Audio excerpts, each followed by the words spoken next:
Operation સિંદૂર પછી વિશ્વના લોકપ્રિય નેતા અને ભારત દેશના વડાપ્રધાન આદરણીય નરેન્દ્રભાઈ મોદી સાહેબ કચ્છની અંદર જ્યારે પધારી રહ્યા છે ત્યારે પૂરું કચ્છ એમને આવકારવા માટે થનગની રહ્યું છે।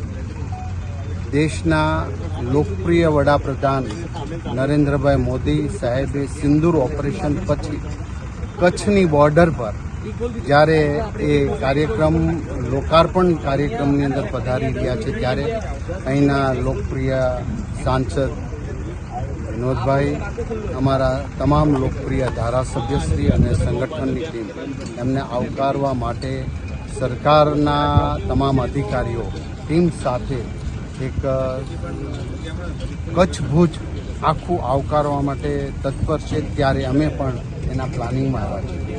આદરણીય ભૂપેન્દ્રભાઈ પટેલ સાહેબની સૂચના પ્રમાણે કાર્યક્રમ થઈ રહ્યો છે એ સ્થળ પર અમે પ્લાનિંગથી લઈને લોકપ્રિય વડાપ્રધાન જ્યારે અહીંયા આવી રહ્યા છે ત્યારે ખૂબ ઉત્સાહ ઉમંગથી આખું ભુજ અને કચ્છ જ્યારે ઉમટવાનું છે ત્યારે એની વ્યવસ્થા પોલીસ તંત્ર બધી જ એજન્સીઓ કરી રહી છે, જેથી કરીને રોડ પેક ન થઈ જાય, ભુજની અંદર ચાલવાની પણ જગ્યા ઓછી પડે એવી ક્રાઉડ થવાનું છે। ત્યારે આદરણીય વડાપ્રધાન જ્યારે અહીંયા પધારવાના છે ત્યારે ગુજરાતની અંદર લોકાર્પણ અને ખાતમુહૂર્તના સૌથી મોટા કાર્યક્રમનું આયોજન થવાનું છે।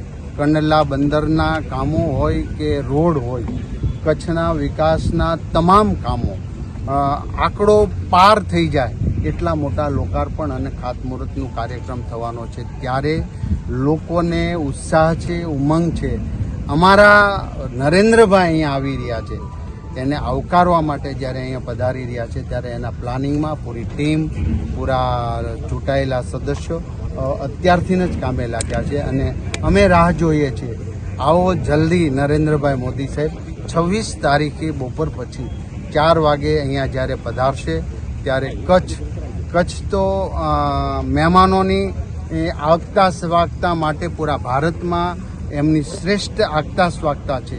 એક કચ્છી ભાંડુઓ જ્યારે આવકારવા માટે અહીંયા થનગની રહ્યા છે ત્યારે અમે પણ એ ક્ષણની રાહ જોઈ રહ્યા છીએ।